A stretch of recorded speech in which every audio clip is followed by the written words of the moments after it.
जैन धर्म और दर्शन का स्वाध्याय हम सभी कर रहे हैं। मुनि प्रमाण सागर जी द्वारा विरचित। मंगलम भगवान वीरो मंगलम गौतमो गणी मंगलम कुंद कुंदाद्यो जैन धर्मोस्तु मंगलम।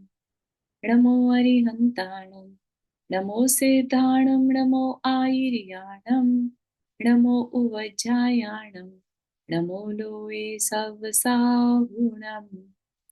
पंच परमेष्ठी भगवान की जय।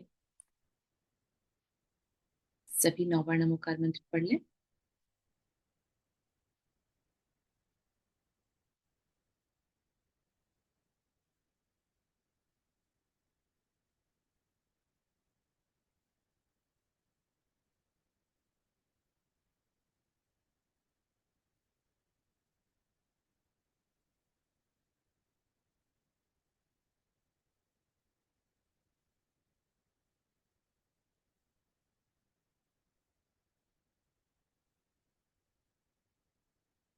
हम्म, तो हमारी जो यहाँ पर चर्चा चल रही थी जैनाचार की। जैन दर्शन को अगर हमें जीवन में उतारना हो, है ना। जैन दर्शन का मूल आधार क्या है? अहिंसा है। तो अहिंसा को अगर हमें जीवन में लाना हो तो अहिंसा में सबसे पहला अगर हम देखें तो किसी का भी घात नहीं करना प्रमादवश। ठीक है। तो हम बाहर में तो भले ही प्रमाद मतलब किसी का घात ना करते हुए पाए जाएं, लेकिन हम प्रमादवश अपनी स्वयं की आत्मा का घात करते हुए पाए जाते हैं। कैसे करते हैं हम घात? पांच पाप करके। पाप जब हम करते हैं तो आत्मा का घात होता है, और जब हम पुण्य करते हैं तो आत्मा का विकास होता है। ठीक है। तो हम उन पांच पापों से कैसे बच सकते हैं? तो व्रतों की चर्चा यहाँ पर शुरू हो गई थी कि हमें हिंसा से बचना है, हमें घात से बचना है ना। तो उसमें पापों से बचने को कहा। राइट। तो पापों से कोई बचने का मन बना ले तो फिर आगे क्या करे? तो उसके लिए बताया 11 प्रतिमाएं। ठीक है। अब ये जो 11 प्रतिमाएं हैं, ये वन आफ्टर अनदर होंगी। ऐसा नहीं कि पहली छोड़ दी और दूसरे से स्टार्ट कर लिया, नहीं। जब भी होंगी सीरियल वाइज होंगी, ऑर्डर में ही होंगी। पहली दूसरी तीसरी इस तरह से। पहली दूसरी ले सकते हैं, लेकिन ऐसा नहीं कर सकते कि पहली और तीसरी ले लें, पहली और पांचवी ले लें, या दूसरी चौथी ले लें। ऐसा कॉम्बिनेशन नहीं बनेगा। जब भी होगा जैसे first grade two 11th grade होता है, ऐसे ही ये ग्रेड बाय ग्रेड है। ठीक है। कोई चाहे तो सीधा 11th ग्रेड में पहुंच सकता है, ऑप्शन है। और नहीं है तो ग्रेड बाय ग्रेड भी चल सकता है। ठीक है। तो उन प्रतिमाओं के बारे में थोड़ा सा जानते हैं। क्या है? दर्शन प्रतिमा। पूर्व कथित पाक्षिक श्रावक की समस्त क्रियाओं का पालन करने वाला व्यक्ति दार्शनिक श्रावक कहलाता है। दार्शनिक मतलब दर्शन प्रतिमाधारी कहलाता है। वह श्रावक के आठों मूल गुणों का निरतिचार रूप से पालन करता हुआ आगे के व्रतों के पालन करने में उत्सुक रहता है। ठीक है। तो मतलब निरतिचार, कोई अतिचार ना लगे। अतिचार मतलब दोष लगना। ये जो छूट की बात अपन करते हैं, ये छूट प्रतिमा में अप्लाई नहीं होती। जब भी करना है फुल फोकस के साथ करना है। कोई बहुत ही एक्सेप्शन केस कभी हो जाए, सिचुएशन बन जाए, तो जिससे प्रतिमा ली है वो ही उसमें थोड़ी सी रियायत कर सकते हैं, नहीं तो नहीं। ठीक है। तो वो निरतिचार रूप से पालन करता हुआ आगे बढ़ता है। ऐसा नहीं उसे दिमाग में रखना कि मैंने तो प्रतिमा ले ली, मेरा तो काम हो गया। मैं तो पंचम गुण स्थानधारी हो गया, बस मेरा काम हो गया, नहीं। जैसे 100 आउट ऑफ 100 है ना, ऐसा भी नंबरिंग होती है, और किसी के 33 वाला भी पास माना जाता है। राइट। तो 33 से लेके 100 तक सब पास हैं। लेकिन अच्छा नंबर किसको कहेंगे? 100 आउट ऑफ 100 लाने वाले को अच्छा कहेंगे। तो इसी तरह से जिसने एटलीस्ट पहली ले ली तो वो 33% तो आ गए, पास तो हो गया, है ना। लेकिन अगर हमें और अच्छा करना है तो हमें 100 आउट ऑफ 100 की तरफ जाना चाहिए, विच इज 11 की 11 प्रतिमाएं और फिर मुनि आरिका का पद धारण करने का मन बनाना। ठीक। तो जिसने ये मन बना लिया वो अंदर से कैसा होगा? कहा, अब वह संसार शरीर और भोगों के प्रति विरक्त चित्त रहता हुआ पंच परमेष्ठि के चरणों में पूरी तरह समर्पित रहता है। पंच परमेष्ठि के चरणों में समर्पित का क्या मतलब है यहाँ पर? ऐसा तो नहीं है कि डेली उनकी साज संभाल कर रहा है और उनका ध्यान रख रहा है उनके चरणों का और हो गया। नहीं। चरण मतलब आचरण को मानना। उन्होंने जिस मार्ग को अपनाया है उस मार्ग पर समर्पित हो जाना। ठीक है। कि जिस मार्ग पर मेरे पंच परमेष्ठी चले हैं मुझे भी उन्हीं चरणों पर चलना है, उन्हीं चरणों के निशानों पर चलना है। ठीक है। तो अब वह संसार शरीर और भोगों के प्रति विरक्त चित्त, अब उसका शरीर क्योंकि छूटना है, भोग कर्म से मिलते हैं, शरीर भी कर्मों के अधीन है। राइट। तो इनमें अब उसका इंटरेस्ट नहीं रहता। ठीक है। और जो खुद कर्म से लड़ रहे हैं या लड़ चुके हैं उनको फॉलो करने के लिए मन बना लेता है, उसको समर्पण कहा। भोगों के प्रति उदासीनता आ जाने के कारण वह अचार मुरब्बा आदि पदार्थ तथा जिनमें फूई फफूंद लगी हो, जिन पदार्थों का स्वाद बिगड़ गया हो, ऐसी वस्तु भी नहीं खाता। यानी जिसे कहते हैं ना, मर्यादा का भोजन, सोले का भोजन करता है। ठीक है। भक्ष भक्ष का ध्यान रखता है। वह मध्य मास मधु का सेवन तो करता ही नहीं, इस प्रकार के निंद व्यवसाय का भी त्याग कर नीति और न्याय पूर्वक ही अपने परिवार का भरण पोषण करता है। मतलब अभी उसने कुछ भी दुनियादारी छोड़ी नहीं है। राइट। लेकिन इसका ये मतलब नहीं है कि उसका इंटरेस्ट बहुत है। हो सकता है अभी उसकी जिम्मेदारी पूरी ना हुई हो। राइट। तो वो व्यवसाय आदि कर रहा है, लेकिन व्यवसाय करते हुए भी एक तरह से चित्त को अपने अनासक्त बनाकर रख सकता है कि मुझे तो उतना ही चाहिए जितनी मेरी जरूरत है, मुझे उससे एक्स्ट्रा एक पैसा भी नहीं रखना। क्या करना मुझे रखकर, साथ तो कुछ जाने वाला है नहीं। है ना? इस तरह की विचारधारा उसके अंदर हर समय चलती रहती। ठीक है ना? फिर है दूसरी प्रतिमा, व्रत प्रतिमा। यह श्रावक की दूसरी श्रेणी है। इस श्रेणी वाले श्रावक पूर्वोक्त मूल गुणों के साथ साथ 5 अणु व्रतों का निरतिचार पालन करते हैं। यानी जो 12 व्रत हैं उसको पूरा करने वाला व्रत प्रतिमा धारी कहलाता है। अगर उसने 12 जो व्रत होते हैं श्रावक के, वो निरतिचार लाइफ लॉन्ग के लिए अब उसने ले लिया। ठीक है। तो उसमें क्या क्या आ जाएगा? 5 अणुव्रत, 3 गुणव्रत और 4 शिक्षा व्रत। उनको थोड़ा सा आगे एक्सप्लेन किया है। तो इन सबको जोड़ो तो क्या बना? 12 व्रत। तो श्रावक के 12 व्रतों का निशल्य होकर निरतिचार पालन करता है। ठीक है। निशल्य मतलब मन में कोई भी डाउट नहीं रखना। ठीक है। मायाचारी नहीं रखना। बाहर में दिखाने को तो कह दिया 12 व्रत लिए हैं, लेकिन जब घर की चारदीवारी में है तो कुछ भी चलता है, ऐसा नहीं। ठीक है। तो निशल्य होकर निरतिचार पालन करता है। अहिंसा अणुव्रत, अपने स्वार्थ की पूर्ति के लिए राग द्वेष पूर्वक किसी जीव को मन वचन काय से पीड़ा पहुंचाना हिंसा है। तो यहाँ पर अपने स्वार्थ की पूर्ति के लिए राग द्वेष पूर्वक, ये किसकी चर्चा की जा रही है? दूसरी प्रतिमाधारी की। ठीक है। तो यहाँ पर जो पाक्षिक श्रावक है जिसने अभी कोई प्रतिमा नहीं ली है उसकी चर्चा यहाँ पर नहीं की गई। ठीक है। तो जो प्रतिमाधारी है वो अपने स्वार्थ की पूर्ति के लिए राग द्वेष पूर्वक किसी जीव को मन वचन काय से पीड़ा पहुंचाना हिंसा है। इसलिए हिंसा के स्थूल त्याग को अहिंसा अणुव्रत कहते हैं। ठीक। ये हमने त्रस और स्थावर के भेद के बारे में शांति पथ प्रदर्शन का जो हमारा टॉपिक चल रहा है उसमें देखा था। त्रस जो मूव कर सकते हैं अपनी रक्षा के लिए, स्थावर जो मूव नहीं कर सकते। है ना? तो वनस्पति और आदि। इसको स्थूल त्याग क्यों बोला? स्थूल मतलब अभी बता रहे हैं यहाँ पर। अच्छा अच्छा। ठीक। स्थूल का मतलब होता है जो त्रस्त जीवों की हिंसा छोड़ दे, ओ। तो स्थूल हिंसा कहते हैं। और जो स्थावर है, जैसे जो अभी वनस्पति का कंजम्पशन कर रहे हैं या सांस ले रहे हैं, है ना, चलना फिरना हो रहा है, तो पृथ्वी का एक जीव भी मरते होंगे।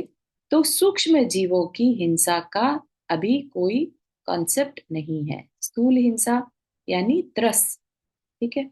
तो वनस्पति आदि स्थावरों एवं त्रस की पूर्व कथित चतुर्विध हिंसा में से आरंभी, उद्योगी और विरोधी हिंसा तो गृहस्थ के लिए अपरिहार्य है। वह सिर्फ संकल्पी हिंसा का त्याग करता। ठीक है, ये चार हिंसाएं हमने ऊपर पढ़ी थी। तो उसमें गृहस्थ की जो आरंभी हिंसा है, उद्योगी हिंसा है और विरोधी हिंसा, यानी बिजनेस चलाने के लिए जो आराम त्याग हिंसा की जाती है। अभी इस गाड़ी से जाना भी पड़े तो जाते हैं, ऐसा नहीं है कि उन्होंने वाहन का त्याग कर दिया। ठीक है ना। तो उतनी हिंसा तो अपरिहार्य मतलब न छोड़ पाने योग्य है। इसलिए वो कौन सी हिंसा का त्याग करता है? संकल्पी हिंसा का, कि मेरी वजह से किसी जीव का घात संकल्प पूर्वक नहीं होगा। ठीक है। अपने मनोरंजन एवं स्वार्थ पूर्ति के लिए नहीं करता, तथा शेष तीन प्रकार की हिंसा को अपने विवेक पूर्ण कम करता है। ठीक है। बाकी भी ऐसा नहीं कि चल रहा है तो चल रहा है, विवेक पूर्ण तरीके से कम करता है। ठीक है। तो बहुत अवेयरनेस की जरूरत है। हम हिंसा से बचें, उसके लिए सबसे पहले जरूरी है अपने अंदर प्रमाद को हटाना। अच्छे के लिए आदर का न होना इस प्रमाद। ठीक है। तो अपनी आत्मा का अच्छा ना करने के लिए जब हम कुछ भी करते हैं कि अच्छा नहीं कर रहे अपने लिए, तो वो हमारा प्रमाद में आता है। ठीक है। फिर अगर कोई इस हिंसा अ, व्रत का पालन नहीं कर पाता या उसमें दोष लगते हैं, तो क्या दोष लग सकते हैं, उससे बचने की बात यहाँ पर की जा रही है। तो पता तो होना चाहिए हमें किससे बचना है। ठीक है। तो वो बता रहे हैं अतिचार। सावधानी पूर्वक व्रतों का पालन करते रहने पर भी अज्ञान अथवा प्रमादवश कुछ ऐसी भूलें हो जाती हैं जो व्रतों को मलिन कर देती हैं। इस प्रकार की भूलों को अतिचार कहते हैं। ठीक है। अतिचार से आशय उन प्रवृत्तियों से है जो व्रतों को दूषित करते हैं। व्रतों को दूषित मतलब दोष लगा है, व्रत खत्म नहीं हुआ। व्रत ऐसा नहीं मानिएगा कि खत्म हो गया। ठीक है। अतिचार, अतिक्रम से व्रत खत्म होता है। अतिक्रम जब हो जाए, पता था गलत कर रहे हैं और फिर भी करते रहते हैं, तो वो अतिक्रम कहलाता है। अतिचार जो गलती से हो जाए, ठीक है, जो जानबूझकर न किया जाए। अहिंसाणु व्रत के पांच अतिचार: छेदन, बंधन, पीड़न, अति भारारोपण, आहार वारणा या अन्नपान निरोध। मोस्टली दूसरे जीवों के प्रति कैसा भी बिहेव करना, तो ऐसा नहीं करना कि उनका छेदन करना पड़े। जैसे अगर फिर खेती भी करते हो, तो पशु पक्षी पालते हो, तो उनके किसी भी प्रकार का छेदना, नकेल लगाना, नाथ देना आदि छेदन है। स्टैंपिंग कर देना उनके ऊपर, है ना, वो सब कुछ नहीं होता। बंधन, किसी भी तरह से उन्हें ऐसे नहीं बांधना कि वो अपने मतलब बेसिक नीड्स के काम भी ना कर पाए। विपत्ति के समय प्राण की रक्षा के लिए भाग भी न सके, है ना। तो एक बूचड़ जैसा काम ना करें हम। एक उसमें और फिर हम में कोई डिफरेंस नहीं रह जाएगा। अगर हमने किसी पशु को बहुत छोटी रस्सी से बांध दिया और वो पानी भी नहीं पी पा रहा है, राइट, या कुछ हो जाए तो अपनी रस्सी को खुलवा भी नहीं पा रहा है, जोर लगा के खुल जाए, इतना जरूरी है। ठीक है। तो इतनी सोच जो है, जैन दर्शन कहता है कि जो श्रावक है तो वो इस तरह के कामों में इंडल्ज ना हो। नहीं तो क्या फायदा ऐसे, एक तरफ तो व्रत ले लिया, ऊपर से हिंसा कर रहा है ना। पीड़न यानी डंडा, बेंत, चाबुक आदि से घात करना। अपने पालतू पशुओं तथा परिजनों को पीड़ा पहुंचाना तथा कठोर एवं अपमानजनक शब्दों का प्रयोग कर किसी को पीड़ा पहुंचाना पीड़न नाम का अतिचार है। नॉर्मल भाषा में भी, नॉर्मल जीवन में भी पीड़ाजनक शब्द का इस्तेमाल वो नहीं करता, गाली गलौज का इस्तेमाल नहीं करता। ठीक है। अति भारारोपण, ये तो समझ में आ ही रहा है, क्षमता से अधिक बोझ लादना। ठीक है। या अपने आश्रित कर्मियों को अधिक काम लेना। कई बार जैसे हाउस हेल्प भी आती है, तो ये सोचकर कि हमने ऐसी डील कर ली उनसे कि 2 घंटे तुम्हें काम करना है, अब उन्हें 1 सेकंड का भी ब्रेक न लेने दो, उनके सिर पे नाचते रहो कि तुम रुक क्यों गए, करते रहो करते रहो करते रहो। तो इस तरह का बिहेवियर एक श्रावक का नहीं होता। वो भी इंसान है, सांस लेने कर सकने का उसको भी अधिकार है। इस तरह की सोच एक श्रावक की रहती है। ठीक है। तो ये अति भारारोपण का के अंदर आ जाता है। ठीक है। पशुओं पर उनकी क्षमता से अधिक भार लादना, वो बोल नहीं सकते इसका मतलब नहीं है कि लादे जाओ, है ना। तो एक कंपैशन अंदर में होना। आहार वारणा या अन्नपान निरोध, जानबूझकर उन्हें भूखा रखना। जैसे कोई कर्मचारी आपके लिए काम करता है और 8 घंटे से आप उसे काम करवा रहे हैं और बिल्कुल भी लंच ब्रेक भी नहीं लेने दे रहे, ये अलाउड नहीं है। ये क्या है? ये घात है। ठीक है। और ऐसे ही अगर कोई आश्रित पशु है तो उसका भी ध्यान रखना। तुम काम तो ले रहे हो उससे, लेकिन उसको खाना समय पर, पानी समय पर नहीं दे रहे। ठीक है। तो ये जो तकलीफ उस जानवर को या उस कर्मचारी को या आपके आश्रित को हो रही है, उसका दोष, उसका दुख का जो पाप बंध रहा है वो आपके बंधेगा। फिर ये व्रत लेने का कोई फायदा नहीं है। ठीक है। हिंसा के बाद आ गया सत्य अणुव्रत। वैसे तो अगर हिंसा ही कह देते तो उसी के अंदर सारे पाप आ जाते हैं। ठीक है। सत्य अणुव्रत में क्या आएगा? अहिंसा की आराधना के लिए सत्य की उपासना अनिवार्य है। झूठा व्यक्ति सही अर्थों में अहिंसा का आचरण कर ही नहीं सकता। सच्चा अहिंसक कभी असत्य आचरण नहीं कर सकता। ठीक है। तो ये बात भी समझने की है कि झूठ बोलने वाला हिंसा ही कर रहा होता है। सत्य और अहिंसा में इतना घनिष्ठ संबंध है कि एक के अभाव में दूसरे का पालन हो ही नहीं सकता। ये दोनों एक दूसरे के पूरक हैं। गृहस्थ के लिए झूठ का सर्वथा त्याग संभव नहीं, इसलिए उसे स्थूल झूठ का ही त्याग कराया गया है। ठीक है। स्थूल झूठ क्या है? जिस झूठ से समाज में प्रतिष्ठा ना रहे, ये तो झूठ बोलता है। ऐसा अगर किसी ने दोष लगा दिया और आपने वाकई में झूठ बोलते हुए पकड़े गए, तो समाज में प्रतिष्ठा खराब होती है ना। तो ऐसा ना करें। प्रामाणिकता खंडित होती है, लोगों में अविश्वास उत्पन्न होता है। जैन कुल के लिए भी अविश्वास होता है कि देखो जैन धर्म के लोग ऐसे हैं। तो पूरी की पूरी जाति विशेष पर ही एक अविश्वास उत्पन्न हो जाता है। उसका सारा दोष फिर जो करने वाला है उस पर लगता है। ठीक है। इसीलिए अपने, जब कोई शास्त्र वंचना भी करता है, वांछना करता है, तो उसे एक एक अक्षर बोलते समय बात को ध्यान में रखना होता है। कहीं उसके मुंह से जो बात निकल रही है वो सामने वाला कैसे समझ रहा है, कुछ गलत ना निकल जाए, अर्थ का अनर्थ ना हो जाए। उससे क्या होगा?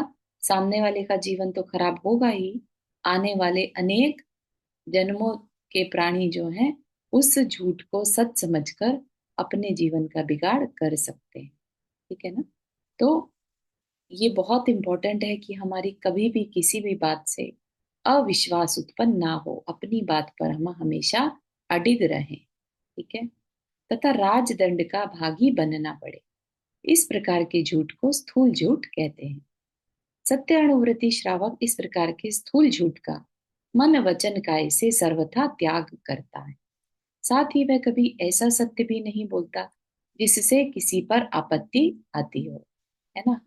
एक शिकारी अगर किसी हिरन के पीछे भाग रहा है और आपने देख लिया वो किस दिशा में गया है, और अगर शिकारी आपसे पूछे किधर गया बताओ, तो उसकी वेशभूषा से और उसके तरीके से पता चल सकता है कि अगर बता दिया तो ये उसे मार देगा। तो आप उसके लिए झूठ बोल सकते हैं। ठीक है। तो ऐसा सत्य नहीं बोलना जिससे किसी पर आपत्ति आती हो, वह ऐसा सत्य भी झूठ की कैटेगरी में आता है। वह अपनी अहिंसक भावना की सुरक्षा के लिए हित मित और प्रिय वचनों का ही प्रयोग करता है। ठीक है। तो कैसा बोलना? हित मित और प्रिय, अच्छा लगने वाला, दूसरे का हर्ट हो ऐसा नहीं। ठीक है। इसके अतिचार क्या है, क्या दोष लगते होंगे इसमें? परिवाद, रहो व्याख्यान, कूटलेख क्रिया, न्यासापहार और पैशुन्य। ये तो टेक्निकल नाम हो गए। अभी इनके मीनिंग समझते हैं।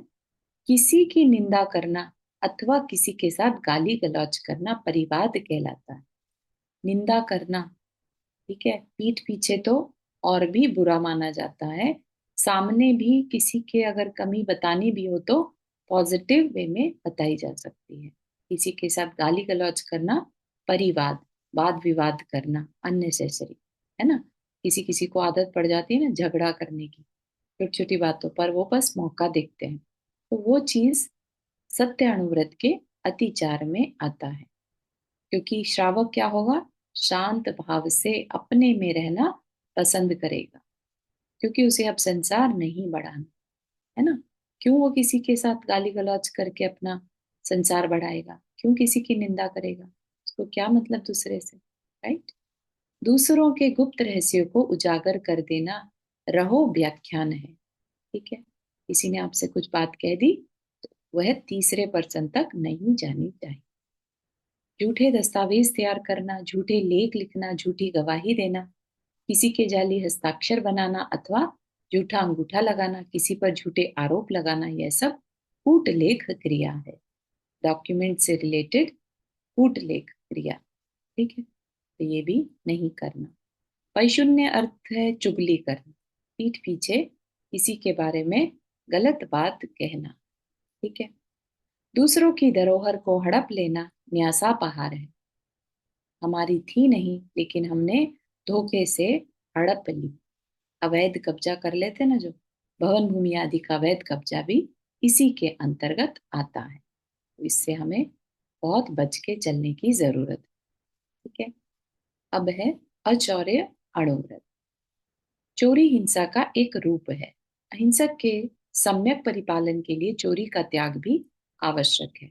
जब किसी की कोई चीज चोरी हो जाती है अथवा वह किसी प्रकार से ठगा जाता है तो उसे बहुत मानसिक पीड़ा होती है।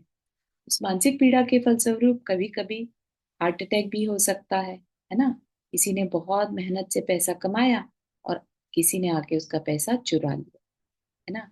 बेटी की शादी करनी थी, बच्चों की पढ़ाई के लिए इकट्ठा किया था, वाइफ की ज्वेलरी बनवानी थी, अपनी बीमारी के लिए रखा था, माँ की इलाज के लिए रखा था, सोचो कुछ भी सिचुएशन हो सकती है, और ऐसे में उसका पैसा चोरी कर ले कोई, तो उस चोर को बहुत पाप का बंध होता है। ठीक है। अतः चोरी करने से अहिंसा नहीं पल सकती तथा चोरी करने वाला सत्य का पालन नहीं कर सकता, क्योंकि सत्य और चोरी दोनों साथ साथ नहीं हो सकते। जिस पर अपना स्वामित्व नहीं, ऐसी किसी भी पराई वस्तु को बिना अनुमति के ग्रहण करना चोरी है। ठीक है। श्रावक स्थूल चोरी का त्याग करता है। वह जल और मिट्टी के सिवा बिना अनुमति के किसी के भी स्वामित्व की वस्तु का उपयोग नहीं करता। वह मार्ग में पड़ी हुई, रखी हुई अथवा या किसी की भूली हुई अल्प या अधिक मूल्य वाली किसी वस्तु को धारण ग्रहण नहीं करता। ऐसा नहीं कि बहुत महंगी थी इसलिए उठा ली, हल्की फुल्की होती तो शायद छोड़ देते। नहीं, अधिक मूल्य वाली हो चाहे कम मूल्य वाली, वह भी चोरी की कैटेगरी में आता है। अचौर्य अणुवृत्ति उक्त प्रकार की समस्त चोरियों का त्याग कर देता है। ये सारी चोरियां स्थूल हिंसा, है ना, स्थूल चोरी में आएंगी। ऐसी किसी भी चोरी जिससे कि उसको राजदंड भोगना पड़ता है, समाज में अविश्वास बढ़ता है तथा प्रामाणिकता खंडित होती है। प्रतिष्ठा को धक्का लगता है। किसी को ठगना, किसी की जेब काटना, किसी का ताला तोड़ना, किसी को लूटना, डाका डालना, किसी के घर सेंध लगाना, किसी की संपत्ति हड़प लेना, किसी का गड़ा धन निकाल लेना आदि सब स्थूल चोरी के उदाहरण हैं। ठीक है। मोस्ट ऑफ द आइटम्स तो जैनी नहीं करता, लेकिन किसी की संपत्ति हड़प लेना, परिवार में ही एक भाई दूसरे भाई की संपत्ति पर कब्जा कर ले, तो ये भी चोरी है ना। तो इसको भी नहीं करता, वो है श्रावक जिसने प्रतिमा धारण कर ली है। ठीक है। इन जनरल भी नहीं करता, लेकिन प्रतिमा ले ली तो बिल्कुल नहीं करता। अतिचार, इसके क्या दोष है? चौर प्रयोग, चौरार्थ आदान, विलोप, हीनादिक विनिमान और प्रतिरूपक व्यवहार। चौर प्रयोग में तरह तरह के उपाय बताकर चोरी में सहायक होना, चोरी की योजना बनाना, चोरी को प्रेरणा देना तथा चोरों की प्रशंसा करना, दूसरे से चोरी करवाना तथा चोरी का अनुमोदन करना चौर प्रयोग है ना। जैसे छोटा सा एग्जाम्पल होता है ना, जैसे अपने पायरेसी वाली वीडियोस देखना, राइट, ऐसा कंटेंट देखना जो लीगल नहीं है, इलीगल है, राइट। इलीगल तरीके से टैक्स की, कस्टम की चोरी को बचाना, ये भी उस श्रावक को नहीं करना चाहिए। ठीक है ना। या आइडियाज देना दूसरे को इस बारे में, तुम ना ऐसा कर सकते हो, ऐसा करके तुम अपना टैक्स बचा पाओगे। ठीक है ना। ये सब तो लीगली चलना बेसिकली। चौरार्थ दान, जानबूझकर चोरी का माल खरीदना, है ना। जो अम, सस्ती शॉप्स रहती हैं, कई बार होता है ना ऐसा, सेकंड का माल अगर चोरी का हो तो नहीं खरीदना, उन्हें गिरवी रखना, चोरों से संबंध बनाए रखना, तस्करी का सामान खरीदना चौरार्थ आदान कहा जाता है। आदान मतलब चोर से लेना, बेचना। ठीक है। विलोप, राजकीय नियमों का उल्लंघन करना, जैसे किसी की संपत्ति को छीन लेना या हड़प लेना, भूमि भवन का अवैध कब्जा करना, सार्वजनिक अथवा शासकीय भूमि पर अतिक्रमण कर अधिकार जमा लेना आदि क्रियाओं को विलोप कहते हैं। इवन जो घर बनते हैं इंडिया में, कई बार ऐसा होता है ना, अनधिकृत जमीन तो कंस्ट्रक्शन करा लेते हैं, बिना परमिशन के कंस्ट्रक्शन करा लेना, या रोड से जितनी जमीन कही गई थी सरकार ने, उससे ज्यादा बढ़ा लेना आगे को, घर को, है ना। तो ये सब भी चोरी के दोष में आता है। ठीक। हीनाधिक विनिमान, नाप तोल में कम तोलना, गैलन मीटर आदि माप है, और किलो, तोला, ग्राम आदि तौल। माप तोल के साधन बाट आदि में कमी बढ़ती रखकर व्यापार में अधिक लेने और कम देने की नियत रखना और करना हीनाधिक विनिमान कहलाता है। ठीक है ना। कई बार जो कपड़ा बेचने वाले हैं, वो इस तरह से फटफट फटफट कपड़ा बेचते हैं कि जानबूझकर 1 मीटर से थोड़ा सा कम कपड़ा दे देते हैं। ठीक है ना। तो इस तरह से छोटी छोटी चीजों में ध्यान रखना। ठीक है ना। फिर है प्रतिरूपक व्यवहार, मिलावट करना, अधिक मूल्य की वस्तु में अल्प मूल्य की वस्तु मिलाकर बेचना, शुद्ध वस्तु में अशुद्ध वस्तु मिलाना, नकली वस्तु का व्यापार करना आदि सबको प्रतिरूपक यानी डुप्लीकेट सामान बेचना। इस प्रकार पवित्र में अपवित्र वस्तु मिलाकर अनुचित लाभ उठाना श्रावक के लिए वर्जित है। ठीक है। सिंपल ही था, सबको मालूम है। आगे चले। ब्रह्मचर्य अणुव्रत, यौनाचार के त्याग को ब्रह्मचर्य कहते हैं। गृहस्थ अपनी कमजोरी वश पूर्ण ब्रह्मचर्य ग्रहण नहीं कर पाता, उसके लिए विवाह का मार्ग खुला है। वह विवाह करके कौटुंबिक जीवन में प्रवेश करता है। उसके विवाह का प्रमुख उद्देश्य धर्म, अर्थ और काम पुरुषार्थों का सेवन करना ही होता है। ठीक है। तो आज के समय में जो ब्रह्मचर्य वो काफी हद तक वायलेट हो रहा है ना। एक्स्ट्रा मैरिटल अफेयर्स का होना, शादी से पहले संबंध स्थापित होना, या अम, उस तरह की घटनाओं की बढ़ोतरी होती जा रही है। लोग लिव इन रिलेशन में रहना पसंद करते हैं। एक से नहीं बनी दूसरे के पास जाकर रह ली, है ना। तो ये जो सब चीजें हैं आज की समाज की, है ना, वो कहीं ना कहीं गलत तरफ हमें लेकर जा रही है। भले ही मॉडर्नाइजेशन के नाम पर सब चलता है ऐसा कहने में हम पाए जाते हैं, ठीक है ना। बहुत छोटे छोटे शहरों के लोग भी आजकल इन सब चीज को कहने लगे चलता है ना। लेकिन चलता होगा, माना समाज के लिए चलता होगा, लेकिन आत्मा के लिए नहीं चले, ठीक है ना। कर्म पहले भी सेम बंधते थे, आज भी सेम बंधेंगे, ठीक है ना।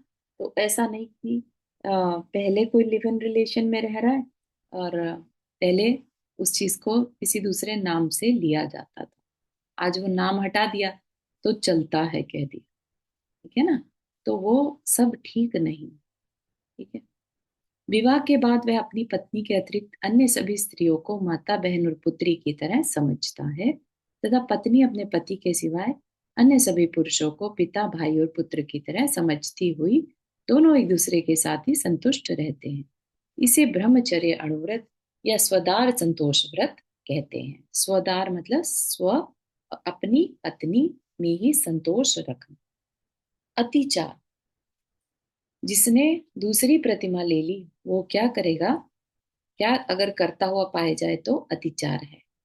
अन्य विवाहकरण, अनंग क्रीड़ा, विटत्व, काम तीव्रा अभिनिवेश तथा इत्वरिका गमन।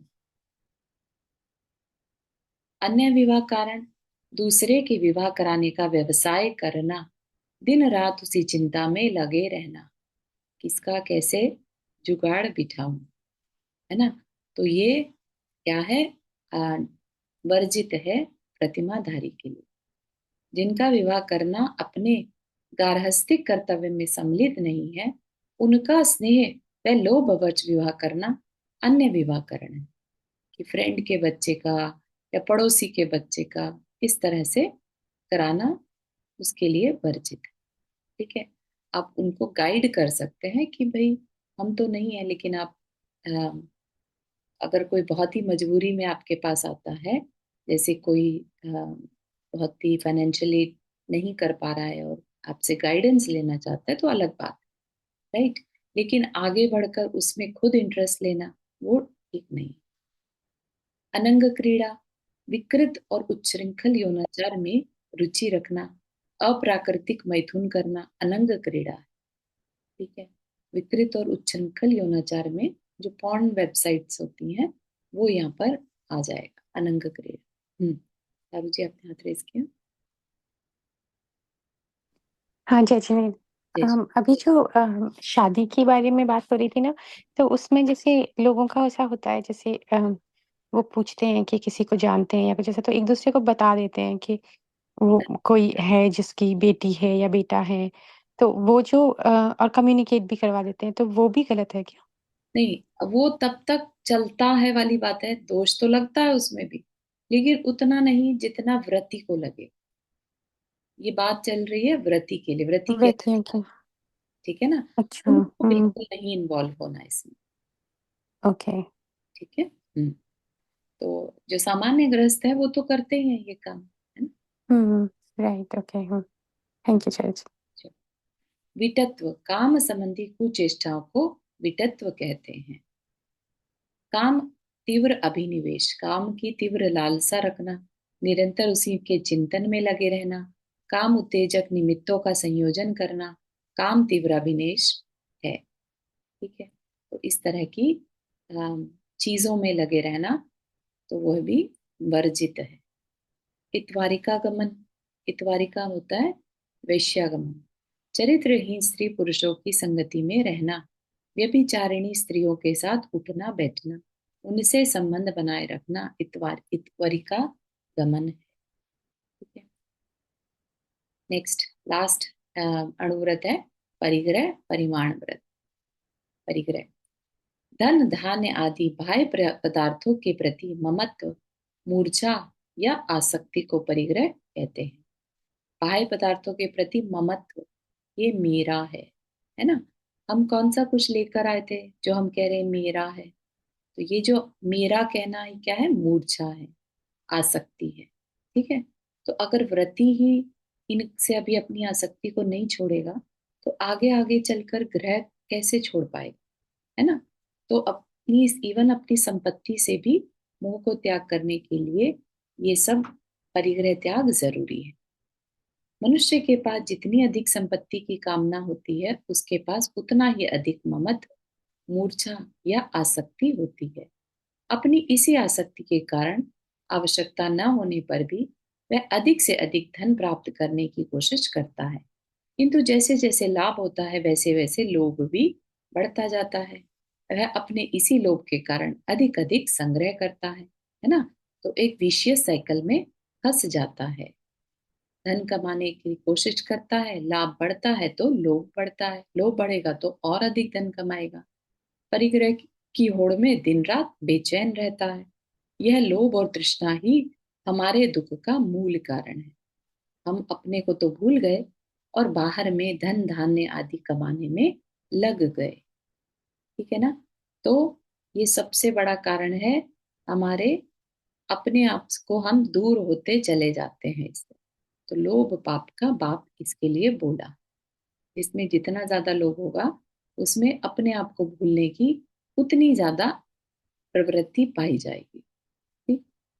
यह लोभ और तृष्णा, धन संपत्ति से सुख की कामना करना, ईंधन से आग बुझाने का प्रयास करने की तरह। धन संपत्ति से सुख नहीं है। जैन शास्त्र कहता है सुख यानी साता कर्म, वो हमारे कर्म के उदय से अपने आप मिलता है।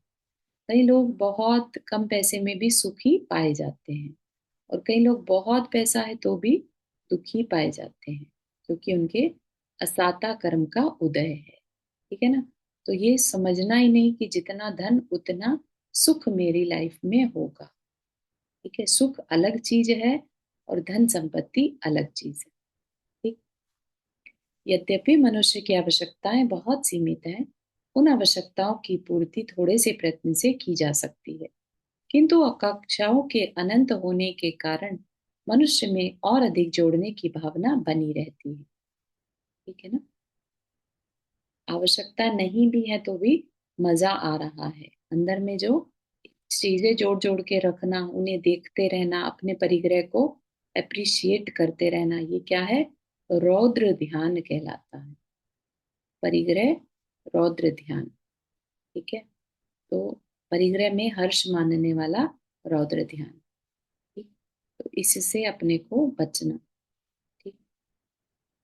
इच्छा तो आकाश की तरह अनंत है, उसकी कभी पूर्ति हो ही नहीं सकती। इच्छाओं का नियंत्रण ही इच्छा तृप्ति का श्रेष्ठ साधन है। इच्छाओं का नियंत्रण, इच्छा को दबाना नहीं, इच्छाओं का नियंत्रण, इच्छाओं की तृप्ति होनी जरूरी है। कि इच्छा हो ही ना, अंदर से वो बहुत देख लिया, बहुत कर लिया, कुछ नहीं चाहिए, है ना। इसी के लिए बता दिया पंच परावर्तन, हर एक चीज को हम भोग कर आए हैं। ये बताने का पर्पस यही रहता है, पंच परावर्तन बताने का। या कई कई जगहों पर ऐसे भी कि अ, हमने इतनी बार मुनि मुद्रा को धारण कर लिया कि पीछे कमंडल का पर्वत पर्वत बन जाए, है ना। तो वो व्रत, वो रूप धारण करा तो बाकी रूप भी हमने अनंत बार धारण कर रखे होंगे। तो फिर किस चीज के पीछे हम भाग रहे हैं। तो इस तरह की चर्चा करने से, जगत का स्वभाव की चर्चा करने से हमारे अंदर की जो इच्छाएं हैं वो शांत होती हैं। उसके लिए 12 भावनाएं सबसे ऊपर युक्त हैं, सबसे बेस्ट हैं। अतः आकांक्षाओं की इस अंतहीन परंपराओं को देखते हुए आवश्यकताओं के अनुरूप उन्हें सीमित बनाने का प्रयास करना ही सच्चा पुरुषार्थ है। इसी से अहिंसा की सही साधना हो सकेगी। आवश्यकता से अधिक सामान होगा तो उसकी सुरक्षा की भावना होगी, कोई छीन के ना ले जाए, है ना। मेरी रिस्पेक्ट हो रही है कि नहीं हो रही है, ये विकल्प रहेगा। ठीक है ना। या मरण समय कैसे छोड़ पाऊंगा इसको, तो मरने से भी डरने लगे, है ना। तो परिग्रह हर तरह से हमारे पतन का कारण बनता। इसी दृष्टि से गृहस्थ अपनी आवश्यकताओं के अनुरूप धन धान्य आदि बाह्य पदार्थों की सीमा बनाकर उसमें ही संतोष रखता है। ठीक है। तो सीमा बनाकर, मतलब हर चीज की लिमिट बना। ठीक है। अम, हाँ। उसके अतिरिक्त पदार्थों के प्रति कोई ममत्व नहीं रखता। इससे सहज ही वह अपनी अंतहीन इच्छाओं को एक सीमा में बांध लेता है। इसलिए इसे इच्छा परिमाण व्रत भी कहते हैं। इच्छाओं को रोकना हो तो परिग्रह परिमाण व्रत, हर चीज की एक लिमिट बना लो कि इससे ज्यादा मुझे नहीं चाहिए, मिलता होगा तो भी नहीं रखना। ठीक है ना। तो बहुत इंपॉर्टेंट चीज बताई है श्रावक के लिए, एकदम लाइक पैसा है, हम कमा रहे हैं, ठीक है, मनाही नहीं है, लेकिन कितना कमाना, कब तक कमाना, जब तक कि हम एक लिमिट नहीं बना लेते, हमें नहीं पता चलता कि हमें कमाना कितना है। ठीक है ना। और लिमिट कैसे बनाना, तो अपनी आवश्यकताओं को, जितने वर्ष की हम आयु अपनी मान के चलते हैं, एक कंफर्टेबल लाइफ कितने में जी जा सकती है, उसकी कैलकुलेशन करके हम अपनी लाइफ में बहुत कंफर्टेबल अपने को मान सकते हैं। ठीक। इसके अतिचार क्या है। अति वाहन, अधिक लाभ की आकांक्षा से शक्ति से अधिक दौड़ धूप करना। कई लोग होते हैं ना, कहने को हो जाते हैं वर्कहोलिक है, लेकिन अपनी हेल्थ को खराब कर रहे होते हैं। ये क्या है, अपने से ही बहुत ज्यादा काम लेना अपने शरीर से। ठीक। ये अति वाहन। अति संग्रह, अधिक लाभ की इच्छा से उपभोग्य वस्तु का अधिक मात्रा में अधिक समय तक संग्रह करके रखना, अर्थात अधिक मुनाफाखोरी की भावना रखकर अधिक संग्रह करना अति संग्रह। कि जो ब्लैक मार्केट कहता है ना, कि दुनिया में तो कमी पड़ रही है तो इसलिए रख लिया ताकि ऊंचे दाम में बेचे, तो अति संग्रह, होर्डिंग जिसे कहते हैं। अति विस्मय, अपने अधिक लाभ को देखकर अहंकार में डूब जाना, दूसरे से अधिक लाभ में विषाद करना, जलना कुड़ना हाय हाय करना अति विस्मय है। ठीक है। या तो ज्यादा होने पर अहंकार करना और कम होने पर विषाद करना, जलना, दूसरे से ईर्ष्या करना। अति लोभ, मन चाहा लाभ होते हुए भी और अधिक लाभ की आकांक्षा करना, क्रय विक्रय हो जाने के बाद भाव घट बढ़ जाने से अधिक लाभ की संभावना हो जाने पर इसे अपनी घाटा मानकर संश्लेष करना अति लोभ है। जो मिल गया वो अपनी किस्मत का था, ऐसा मानकर संतोष कर लेना बेटर है देन इसके कि अरे थोड़ा जल्दी बेच दिया, थोड़ा और टाइम रुक कर बेचता तो शायद ज्यादा फायदा होता। है ना। तो वो ज्यादा फायदे को नुकसान मानकर दुखी मानने लगता है। अपनी अपनी सोच का फल है ना। अति भार वहन, लोभ के वश होकर किसी पर न्याय नीति से अधिक भार डालना तथा सामने वाले की सामर्थ्य से बाहर काम लेना आदि अति भार वहन है। तो जैसे पहले बताया था अति भार आरोपण, वैसा ही यहाँ पर भी है कि इतना कि हमारा एक पैसा भी वेस्ट नहीं जाना चाहिए, मेरे को पूरी वैल्यू मिलनी चाहिए। तो उस भावना से दूसरे के तकलीफ को ना देखते हुए अधिक कार्य कराना। है ना। कई लोग मजदूरों से बहुत ज्यादा काम लेते हैं, अरे इनका तो काम ही है सारा दिन चार चार बार चाय पीते हैं। है ना। इस तरह से उनके साथ बदसलूकी से काम करना, वो सब चीजों से भी बचना चाहिए। ठीक है। तो ये 5 अणुव्रत और उनके अतिचार की चर्चा हुई। उसके बाद गुणव्रत की चर्चा हम आगे देखेंगे। और जानकारी के लिए बताएं कि let me-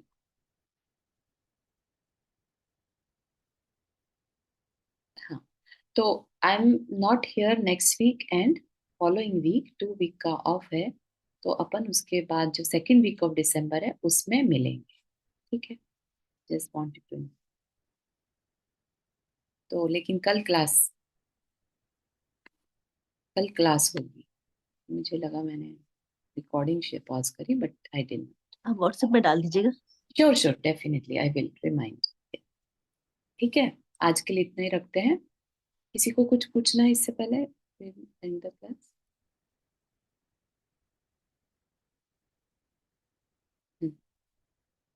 जा वाणी के ज्ञान से सूझे लो कालो, सो वाणी मस्तक धरो सदा देत हो दो। हे जिन वाणी भारती तो ही जपो दिन रैन, जो तेरा शरण आ गए सो पावे सुख चैन। नौ पाणी।